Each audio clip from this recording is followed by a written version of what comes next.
श्री गणेशाय नमः। श्री रामचंद्र जी की जय। फौजी बाबा की तरफ से सभी भक्तों को दिल से प्रणाम।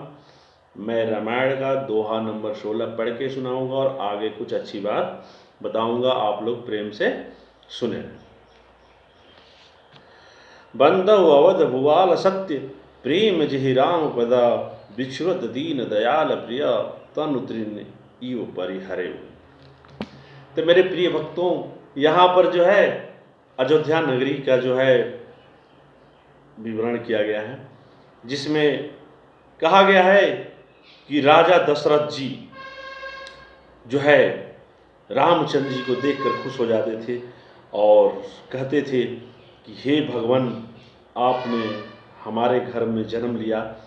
रामचंद्र जी वनवास तो चले गए थे, लेकिन जब जब दशरथ जी चाहते थे तब तक प्रभु राम वहाँ प्रकट हो जाते थे।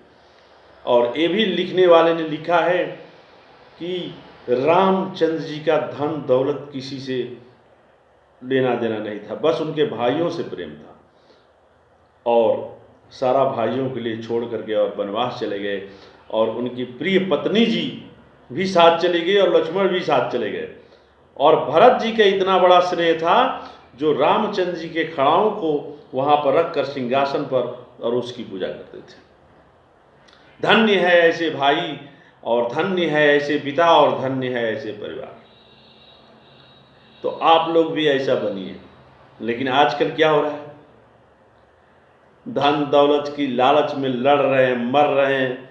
अरे ठीक है भैया, भाई है, थोड़ा बहुत उसका दीवार टेढ़ हो रहा है, चाहे खेत का मेड़ टेढ़ हो रहा है, तो थोड़ा सा इधर उधर दे करके सीधा कर सकते हैं।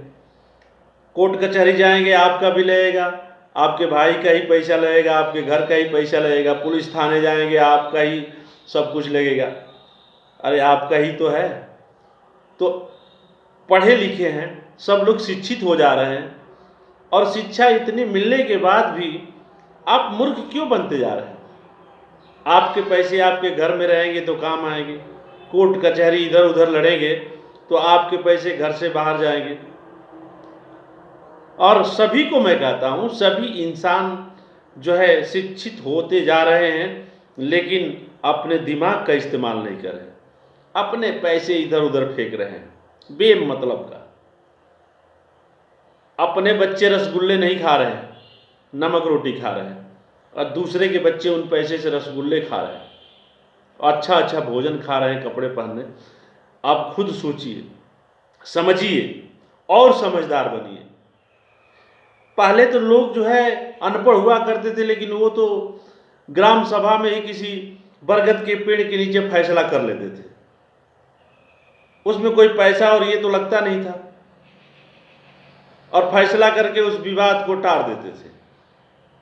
गांव का मुखिया होता था या सरपंच होता था या किसी अच्छे इंसान को चुना जाता था जो कि फैसला कर सकता है।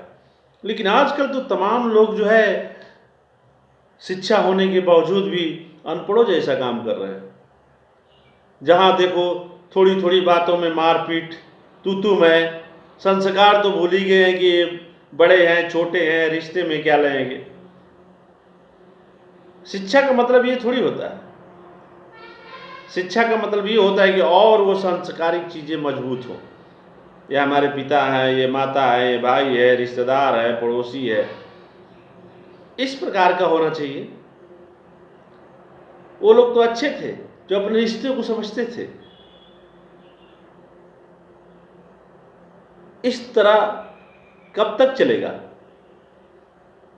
कलयुग अपना रूप रंग दिखाता जाएगा, और एक न एक दिन तुम उस कलयुग की माया में फंस के मरोगे और कलयुग का भोजन बनोगे।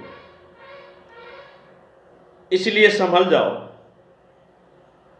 अगर संभल के चलोगे तो बैलेंस बराबर रहेगा, आप कहीं खड्डे में नहीं गिरेंगे। अगर आप बैलेंस बनाकर नहीं चलेंगे, कल्याण हो जाएगा आपका। गाड़ी चला रहे हो, उसको थोड़ा सोच समझ के नहीं चलाओगे, उतना ही स्पीड चलाओ कि कंट्रोल हो सके। अगले बेचारे की क्या गलती है जो पैदल जा रहा है, साइकिल से जा रहा है आराम से, तुम जाके उसमें टक्कर मार रहे हो और अपनी भी जिंदगी ले रहे हो, दूसरे की भी ले रहे हो। इसलिए हर जगह बताया गया है कि पहले अपनी सुरक्षा करो, फिर उस कार्य को करो। इस जिंदगी इतनी बहुमूल्य है, एक माता इसे 9 महीने पेट में पालती है, उसके बाद 3, 4, 5 सालों तक, 10 सालों तक इसे पाल करके और आपको इतना बड़ा करती है, और उसे आप चंद सेकेंडों में दुनिया से मिटा देते हैं। अगर ये दिमाग में रहे कि कितना मेहनत से ये शरीर बना है, तो शायद आप ऐसा गलतियां नहीं करेंगे। तो फौजी बाबा की तरफ से आज ही इस प्रवचन का समापन किया जा रहा है। आप लोग सभी लोग प्रेम से बोलेंगे मेरे साथ, हर हर महादेव, जय श्री राम। फिर मिलेंगे दोहा नंबर 17 के साथ।